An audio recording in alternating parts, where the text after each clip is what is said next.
Chapter 4. Turkish Delight. "But what are you?" said the queen again. "Are you a great overgrown dwarf that has cut off its beard?" "No, your majesty," said Edmund. "I never had a beard. I'm a boy." "A boy," she said. "Do you mean you are a son of Adam?" Edmund stood still, saying nothing. He was too confused by this time to understand what the question meant. "I see you are an idiot, whatever else you may be," said the queen. "Answer me once and for all, or I shall lose my patience. Are you human?" "Yes, your majesty," said Edmund. "And how, pray, did you come to enter my dominions?" "Please, your majesty, I came in through a wardrobe." "A wardrobe? What do you mean?" I opened a door and just found myself here, your majesty," said Edmund. "Ha!" said the queen, speaking more to herself than to him. A door from the world of men. I have heard of such things. This may wreck all. But he is only one, and he is easily dealt with." As she spoke these words, she rose from her seat and looked Edmund full in the face, her eyes flaming at the same moment. She raised her wand. Edmund felt sure that she was going to do something dreadful, but he seemed unable to move.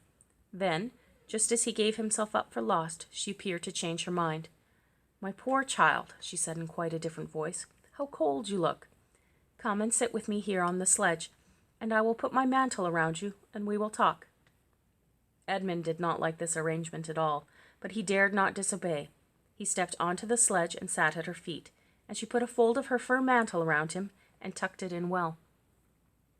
"Perhaps something hot to drink," said the queen. "Should you like that?" "Yes, please, your majesty," said Edmund, whose teeth were chattering. The queen took from somewhere among her wrappings a very small bottle which looked as if it were made of copper. Then, holding out her arm, she let one drop fall from it onto the snow beside the sledge. Edmund saw the drop for a second in mid-air, shining like a diamond.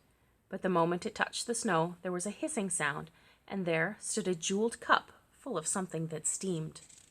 The dwarf immediately took this and handed it to Edmund, with a bow and a smile. Not a very nice smile. Edmund felt much better as he began to sip the hot drink. It was something he had never tasted before, very sweet and foamy and creamy, and it warmed him right down to his toes. "It is dull, son of Adam, to drink without eating," said the queen presently. "What would you like to eat best?" "Turkish Delight, please, your majesty," said Edmund. The queen let another drop fall from her bottle onto the snow, and instantly there appeared a round box, tied with green ribbon, which, when opened, turned out to contain several pounds of the best Turkish Delight. Each piece was sweet and light to the very center, and Edmund had never tasted anything more delicious. He was quite warm now, and very comfortable. While he was eating, the queen kept asking him questions. At first Edmund tried to remember that it is rude to speak with one's mouth full. But soon he forgot all about this, and thought only of trying to shovel down as much Turkish Delight as he could. And the more he ate, the more he wanted to eat, and he never asked himself why the queen should be so inquisitive. She got him to tell her that he had one brother and two sisters, and that one of his sisters had already been in Narnia and met a faun there, and that no one except himself and his brother and his sisters knew anything about Narnia. She seemed especially interested in the fact that there were 4 of them, and kept on coming back to it. "You are sure there are just 4 of you?" she asked. 2 sons of Adam and 2 daughters of Eve, neither more nor less?" And Edmund, with his mouth full of Turkish Delight, kept on saying, "Yes, I told you that before," and forgetting to call her your majesty, but she didn't seem to mind now. At last the Turkish Delight was all finished, and Edmund was looking very hard at the empty box, and wishing she would ask him whether he would like some more. Probably the queen knew well what he was thinking, for she knew, though Edmund did not, that this was enchanted Turkish Delight, and that anyone who had once tasted it would want more and more of it, and would even, if they were allowed, go on eating it till they killed themselves. But she did not offer him any more. Instead, she said to him, "Son of Adam, I should so much like to see your brother and your 2 sisters. Will you bring them to see me?" "I'll try," said Edmund, still looking at the empty box. "Because if you did come again, bringing them with you, of course, I'd be able to give you some more Turkish Delight. I can't do it now. The magic will only work once. In my own house, it would be another matter.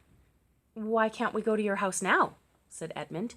When he had first got onto the sledge, he had been afraid that she might drive away with him to some unknown place from which he would not be able to get back.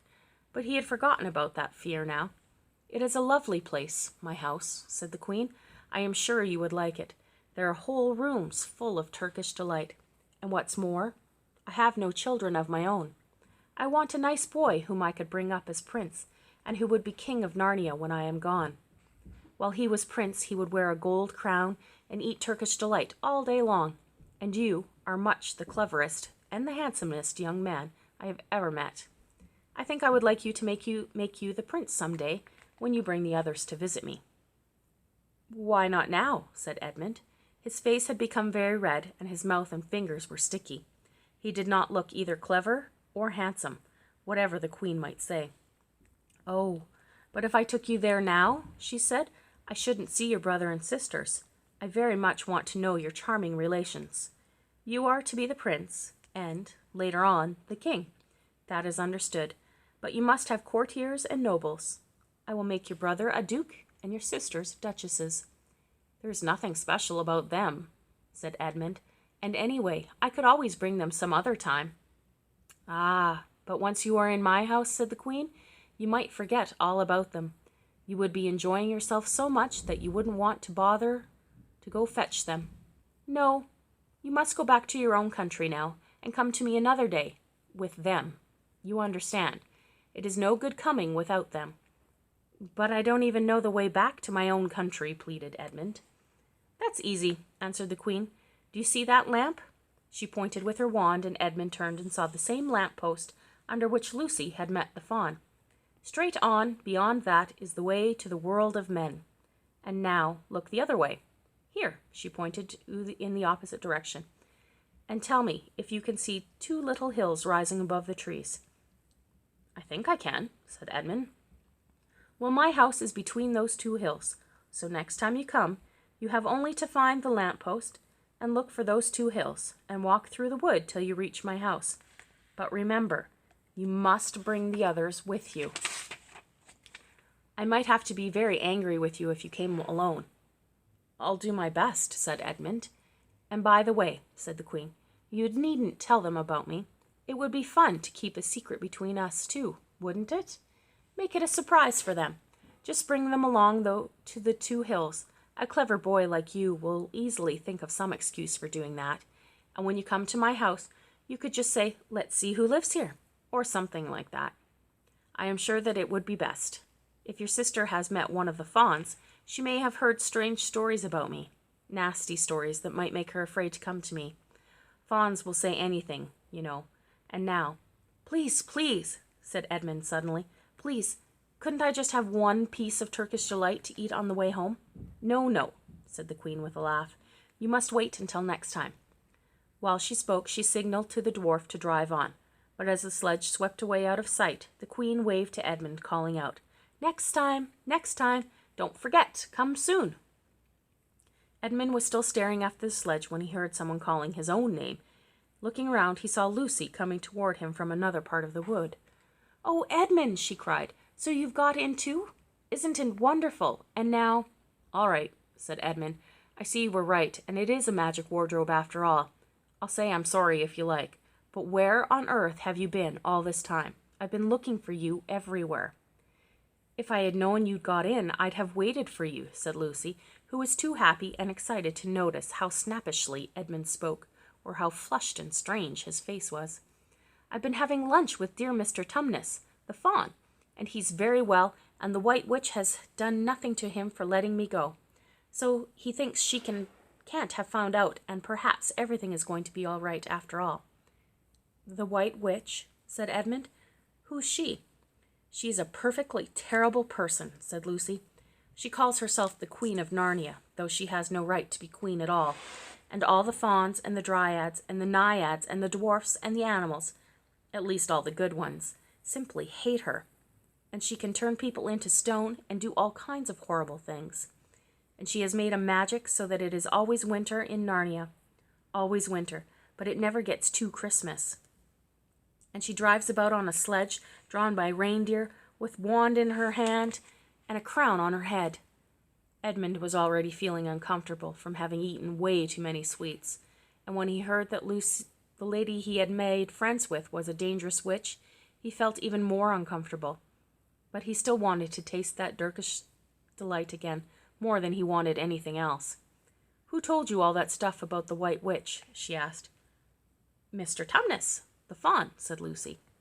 "You can't always believe what fauns say," said Edmund, trying to sound as if he knew far more about them than Lucy. "Who said so?" asked Lucy. "Everyone knows it," said Edmund. "Ask anybody you like, but it's pretty poor sport standing here in the snow. Let's go home." "Oh, yes, let's," said Lucy. "Oh, Edmund, I am glad you've got in too. The others will have to believe in Narnia now that both of us have been there. What fun it will be!" But Edmund secretly thought that it would be not as good fun for him as for her. He would have to admit that Lucy had been right, before all the others, and he felt for sure the others would be on the side of the fauns and the animals, but he was already more than half on the side of the witch. He did not know what to say, or how he would keep his secret once they were all talking about Narnia. By this time they had walked a good way. Then suddenly they felt coats around them instead of branches, and the next moment they were both standing outside the wardrobe in the empty room. "I say," said Lucy, "you do look awful, Edmund. Don't you feel well?" "I'm all right," said Edmund, but this was not true. He was feeling very sick. "Come on then," said Lucy. "Let's find the others. What a lot we shall have to tell them, and what a wonderful adventure we shall have now that we're all in it together."